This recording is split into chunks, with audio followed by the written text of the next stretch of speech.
Hey, let's talk about torque and moment of inertia, please. Torque is the tendency of a force to cause rotation about an axis. In the picture here, you see that there's a wrench, and people are pulling downward on that wrench. You could apply a force here at point A or at point B. It might be the same force, but you will get different amounts of rotation from that, different torques. What we need to do is to consider how much force there is and how far from the axis of rotation. This thing's going to turn about that point right there, so we'd measure the distance there. In the picture, that's measured at 1 meter, and whereas the other hand would be pulling at 2 meters. So the torque would be different at those 2 points unless you had different forces. You'd need both of those. To calculate the torque, this is a vector quantity. The vector torque is equal to the cross product of r, the moment arm there, the distance from the axis of rotation to the applied force, times the force vector there. You will remember that when we do the cross product, we can get the magnitude of the cross product by doing RF sine theta. And so that would give us the magnitude. We would still need to do the direction of that vector quantity, and so that's where we would come in with what's called the right-hand rule. And in order to do the right-hand rule, we would put our fingers in the direction of the first vector along the wrench and then curl them in the direction of the force downward, and our thumb would point into the board. So the torque here would point into the board, and that's hard to draw on a two-dimensional picture, but I'll just kind of do like that, and hopefully you can get the idea there. The torque would actually be a vector that points into the board. Once again, on the right-hand rule, you put your fingers in the direction of R, the wrench, and then curl them in the direction of the force. In this case, that's downward. If you were pulling from the other side, you'd have to go along the wrench and up, and that would point out of the screen. But here we're going along the wrench and down, forcing your thumb into the board, and that's called the right-hand rule. And that's what you use when you want to find the direction of a cross product. All right, 9 times out of 10, we can just come in here and use this, the distance times the force. If theta is 90 degrees, you can see here that these forces are being applied perpendicular to the handle of the wrench. If you've got a right angle there, then the sine of 90 degrees would be equal to 1, and you just end up with RF. So most of the time you can do that. If there is an angle involved there, then you toss in that sine theta to remember that we're really dealing with a cross product of vectors here. But most of the time we can just say RF. Here again, torque causes rotation. That's the big thing that we want to get to. And since we're talking about rotational motion and rotational kinematics and all of that, this would be the thing that causes rotation. Now, different things rotate differently. You will remember that when we talked about Newton's law, we said F equals ma. When I apply a force on a mass, then I get an acceleration. Well, this is kind of the same thing in a circular sense. I'm applying a force at a distance, and multiplying those two would give me the torque. And so really here, torque replaces force. And I need to consider not only how hard I'm pulling, but how far away from the axis that force is applied. And then that's going to cause an angular acceleration. That's going to cause this thing to speed up or to slow down, just like here it caused a linear acceleration. And so what's left when I do that is called the moment of inertia. And on the next screen here, I kind of cooked that up for you, but that's all we're trying to do. This moment of inertia says how hard is it to rotate a particular object. For example here, if I were, let's say I tied a rock onto a string, right? And if I had that rock right here at some distance r, and I spin that in a circle, we could measure how hard it would be to get that rock moving in a circle. If it were a bigger rock, it would be harder to swing in a circle. Or if the circle were bigger, then I'd have to work harder to get that larger circle going. So this moment of inertia says not only how much mass do I have, but how is that mass distributed, and ultimately how hard is it going to be to move that thing in a circle. Right here is what I promised you. We start off with Newton's second law, F equals ma, and that's here. Remember that A was equal to R alpha for rotational motion, and so we've made that replacement here. A turns into R alpha. Next up, we're multiplying by R on both sides. The reason we do that is F times R would give us the torque right there. We want to think about the torque because that's what's causing rotation. Multiply over here, that R times this R would give you an R squared. So I have mR squared alpha, and we combine that mR squared right there, and that becomes this I, the moment of inertia. Okay, the moment of inertia for a point mass, if I have a rock on a string, if I have a mass where I can say all of the matter is at a single point, then the moment of inertia of that would be mR squared. Here's an example. If I take a 2 kilogram rock and I tie it onto a 3 meter piece of string, then I could calculate the moment of inertia. I equals mR squared. That would be 2 kilograms times 3 meters squared. 918 kilogram meters squared would be the moment of inertia of that thing. So it's an easy thing to do. This is exactly like the mass. This is the number that says how hard it is to get something moving, only now we're moving in a circle. If I take this equation right here, torque equals I alpha, maybe I want to accelerate this rock on a string. I want to spin it in a circle and speed it up at, I don't know, 2 radians per second squared. And so if I come in here and say, fine, I've got 18 kilogram meter squared for the moment of inertia of this thing, and I'm accelerating it angularly at 2 radians per second squared, then that would be 36 kilogram meter squared per second squared.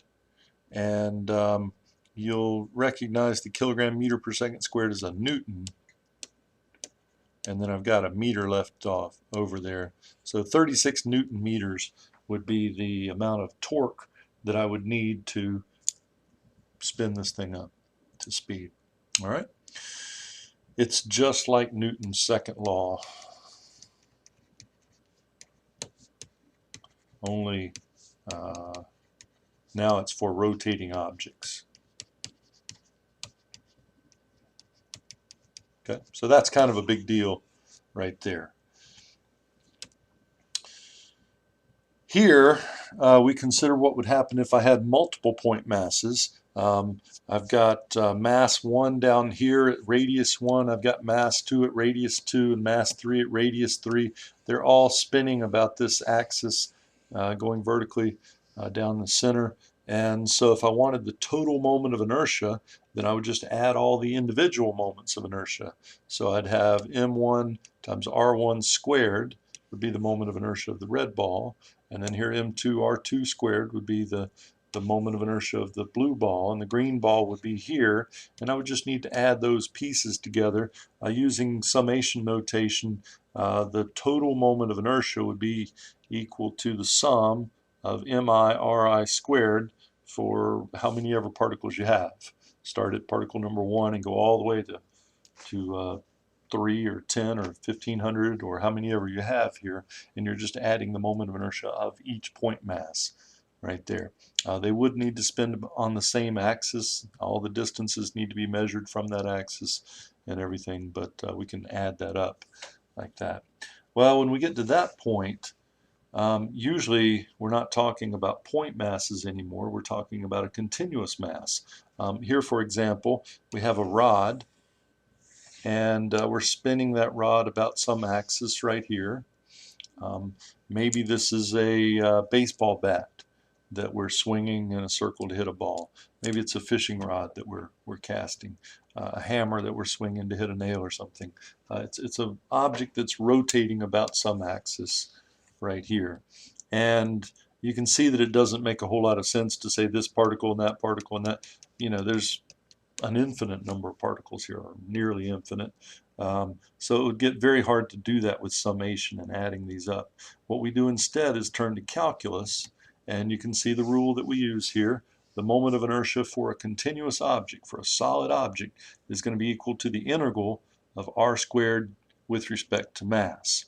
What we need to do is imagine slicing this rod up into little pieces that have infinitesimal width dm, and then we're going to say, well, how much would that contribute, and then adding all the other slices from one end of the rod to the other end.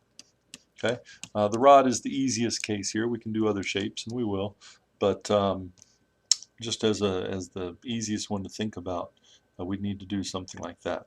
A couple other numbers that we need here. We're using the variable x to measure the distance from the axis to the slice. We're using m for the total mass of the rod. We're using L for the total length of the rod. And then there's a couple ways to do this thing at the bottom. I'll show you more about that in a little bit. But we want to do this integral. The only tricky part to doing it is setting it up. So I'll show you a couple of these, and you can see how it works. Right here, we want to measure or calculate the moment of inertia about a thin rod. The total length of the rod is L, and we're rotating at about one end of the rod. All right. So the first thing that we do is to define density. The density of the rod is equal to the total mass of the rod divided by the total length of the rod. And if you had some numbers, you could put them in here. If the mass were 4 kilograms and the rod were 2 meters long, then when you take 4 kilograms divided by 2 meters, that would be 2 kilograms per meter, right? It's just a number that says how much mass do I have per length of this thing.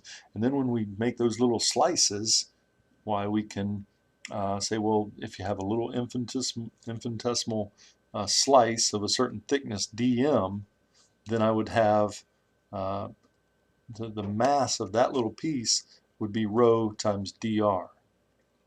All right. One way to do that would be to say rho equals m over L. If I multiplied both sides by L, then I would have rho times the length would be the mass. So we're taking that definition of density, solving it for mass, and then we're trying to get down to dm. We're going to a differential form of that. We want it to be in terms of r here. So we'd have rho. The thickness of our thing is dr, the thickness of our slice, and so that's going to be dm right here. And what we want to do is to take this and plug it in for dm. Now that we know what dm is, then we bring that over there, and the nice thing now is that all of the variables are in terms of r. Rho is a constant. We would want to pull that out front, and you can see these are really easy integrals to do. Here I'd have rho r cubed over 3. Turns out these are definite integrals. Because I know where I'm integrating from. I'm starting right here at r equals 0, and I'm going right there to r equals L, so those would be the limits of integration. And I would come in here. I'm going to pull that rho over 3 out front, and then I would have L cubed minus 0 cubed,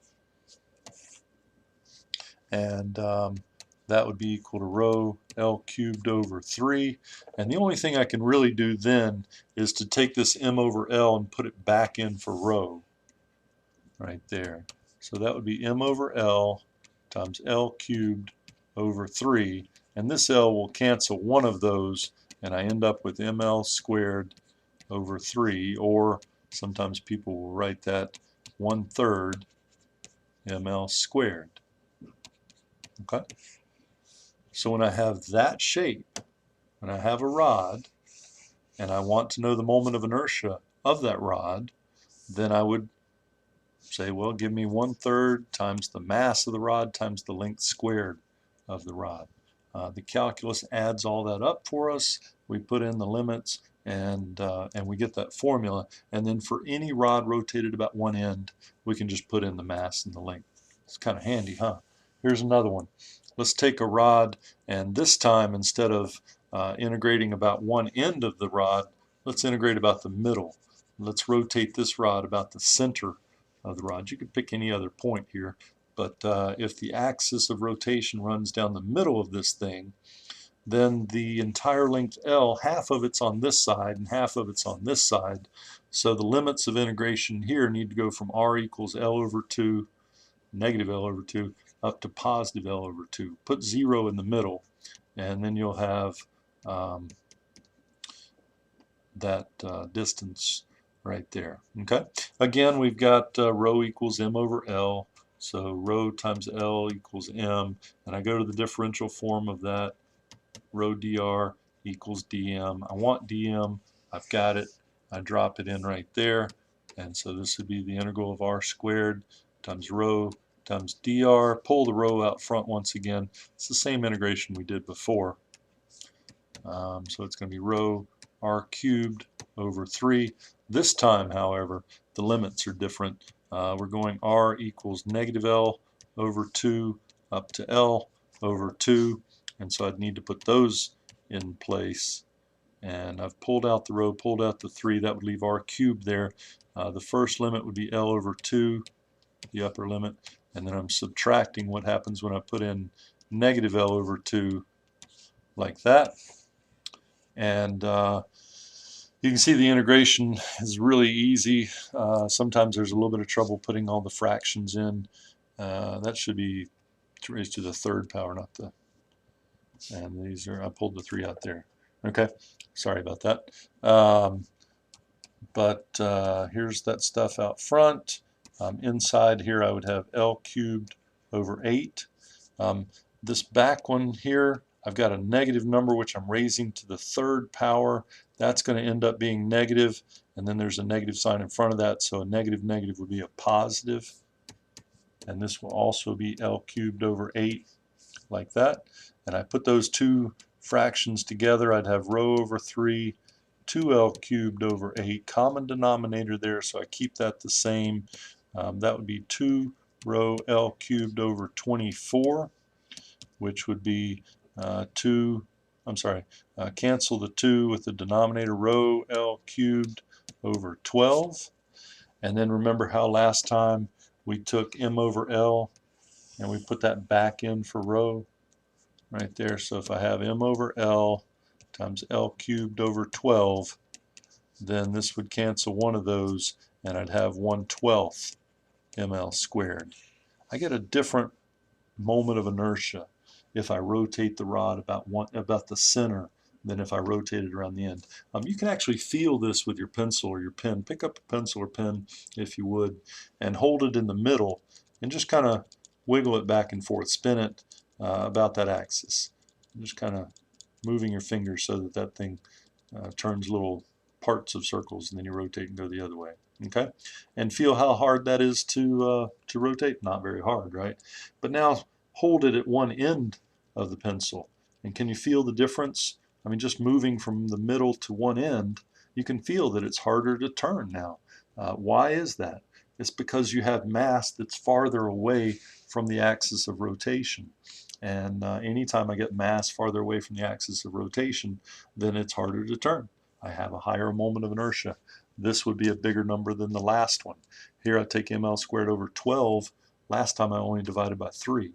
So this is 4 times easier to turn than the last one was. Rotating about one end is 4 times harder than rotating about the middle. All right. Here's another example. We want to rotate a disc or a cylinder. This could be a CD in a CD player. This could be a flywheel in a motor. It could be the tire on your car. Doesn't really matter, but we're going to go through it the same way that we did before. We want to define a density variable. In this case, we call it sigma instead of rho. This is an area integration, and so we're taking that total mass, and instead of the length, we're dividing it up by this area right there. And so we use a little bit different density variable there. But you do the same thing with it. You'd say sigma times A equals M. Go to the differential form, and you can see that that gives us dm equals sigma dA. If I think about the area of the little differential area of each slice, let's take, we've cut this into concentric rings here to preserve the symmetry of the problem. But if I think about one of these rings right here that we're slicing, instead of making little linear slices, we're cutting little donuts out of this thing, starting in the middle and going all the way to the edge there. And here's one of those that I've shaded in now. If I think about the area that that would cover, then I'd have to know the radius of this thing, right there, r. And as r goes from 0 out to big R, out to the edge of this thing, then that distance around that circle is going to increase. Well, the distance around a circle is 2 pi r, and then each slice that we make has a thickness of dr. So if I multiply it by that, then I'd have 2 pi r dr would be the area of that little donut right there, that torus. And then when I multiply by sigma, that's my density factor there. So sigma times the area would give me the mass of that little thing. And I want to get dm. Well, we've got it. Pick this thing up, plug it in right there, and we're ready to do the integration. We say the integral of r squared, and you put in all this stuff like that. Pull out the constants, which would be sigma, 2, and pi here. I'm going to put those in a little bit different order. 2 pi sigma, like that, times the integral of r cubed. Now, I've got that r squared here and the r there, so r cubed dr. And that's a pretty easy integral to do. 2 pi sigma, this would be r to the 4th over 4. And the integration is done. Okay. Now we want to put in the limits of integration. We're going to start with the radius of this circle being 0 at the axis, and we're going to go all the way out to the full radius, the big radius of the thing. And here we're calling the big radius of this big R. And so we put those in. Once again, let's pull all the constants out front until we're done with the fractions. You can see that that 2 would go into here 2 times, so we'll go ahead and mark that down. But then inside here we put in the big R to the 4th, minus 0 to the 4th, and we don't need to worry about that part. And so I would have pi sigma r to the 4th over 2. And there's only one thing left to do. Remember, we know what sigma is. Sigma is m over a. So we want to bring that and drop it in right there. And I would have 1/2 pi m over a r to the 4th.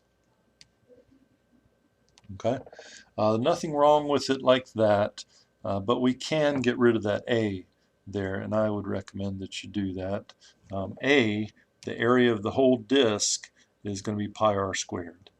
So if I come in here and say 1/2 pi times mass over pi r squared, and here's r to the 4th, then you can see that some nice things happen. The pi here cancels the pi there.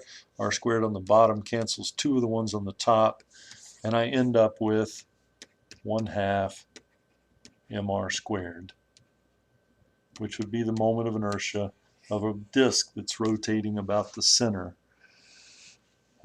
like that. Okay, that one's a little bit more involved than the rod, but still not too bad, right? Turns out that you can integrate just about any shape, especially if there's symmetry involved. These have already been done, though. I wanted you to see where some of them came from, but check out this little table. Your book has a table like this, and the ones that we did, here's the first one that we did. And remember that a thin rod about one end was the moment of inertia was 1/3 ml squared. That's what they have on the table. Here's the second one that we did, 1/12 ml squared for a rod rotated about the center. And then lastly here, this ring or disc that we did would actually be this one right here. We thought about a thin disc like a CD turning or something, right? But the thickness of the disc doesn't really matter. There's nowhere for L to go into that formula. So it could really be any kind of cylinder. The only thing that really matters is how much mass I have and how far that mass is from the axis of rotation. So the length of the cylinder doesn't figure into it at all. And so those would be the three that we just did. You can see that there's lots more on this table. Your job is to say, what kind of shape do I have that's rotating? You come to the table and pick the shape that looks like the one that you're doing. So if you had a cannonball that was hung by a string and somebody is spinning this cannonball, then I need to go and find a shape that looks like that. You can see there's two spheres here that we could choose from. A cannonball is solid all the way to the center, so I'd want to pick this one for the solid sphere for if I needed the moment of inertia of a cannonball. On the other hand, if I had a basketball is hollow, right? If I hang that from a string and I spin it around, I'd need to use this other one right here, I equals 2/3 mr squared, and those are going to rotate differently. If you put a cannonball and a basketball on a ramp and they had the same mass and the same radius, picking them up you couldn't tell the difference, right? If they had the same mass and same radius and you let them both go, one of those is going to move faster than the other. They rotate at different rates. That one of them is easier to rotate than the other one. Which one's easier? Well, the cannonball 2/5, that'd work out to about 0.4, whereas the basketball 2/3 would be 0.66, right? 0.4 is smaller than 0.66. The cannonball, the solid mass, is easier to rotate than the hollow mass. Why? Because on average the mass is closer to the center. When you get mass closer to the center, it's easier to rotate. And so all of these shapes here they're already cooked up. The calculus has been done. I wanted you to see how to do it. I'd even like you to be able to do one of these, one of the simpler ones. But the table really kind of comes through for us. If you had a helicopter blade that were spinning, and if it were spinning about the middle, see how we could say, well, that looks kind of like a helicopter rotor, the entire thing from one side to the other. If you had a fishing rod or a baseball bat, maybe you'd pick this one. If you had an ice skater that's spinning in a circle, right, a vertical circle, well, here's her torso looks a great deal like like that cylinder there, and so you can kind of mix and match these things to do whatever you need to do with them. All right, pick the shape that looks like your shape. Write down the moment of inertia, put in the mass and the radius, and you'll have I, and then you can use that in the torque equation, torque equals I alpha. Right here is an interesting thing that you can do. It's called the parallel axis theorem, and if I knew the moment of inertia about some axis, say right down the middle of this thing, then if this is given, maybe I could go to a table and find that or something. What we can do is modify it ever so slightly and move that axis parallel to itself. The axis has to move parallel to itself, but if I know this axis, the moment of inertia about that axis, then I could find this one or this one or this one just by doing this little simple thing right here. Let's do a couple of these, and then here, for example, let's say that the moment of inertia of this thing is 17, just making up a number. All right, units should be kilogram meter squared. And let's say that we move this distance over, I don't know, 20 centimeters, 0.2 meters, and the mass of this whole thing is 4 kilograms. Okay? So all I have to do is to say the old moment of inertia, that was 17 kilogram meters squared, plus mass, that's 4 kilograms, times the distance, 0.2 meters, that has to be squared. And then you'd come in here and say 17 plus 4 times 0.2 squared. Where's my squared? Here it is.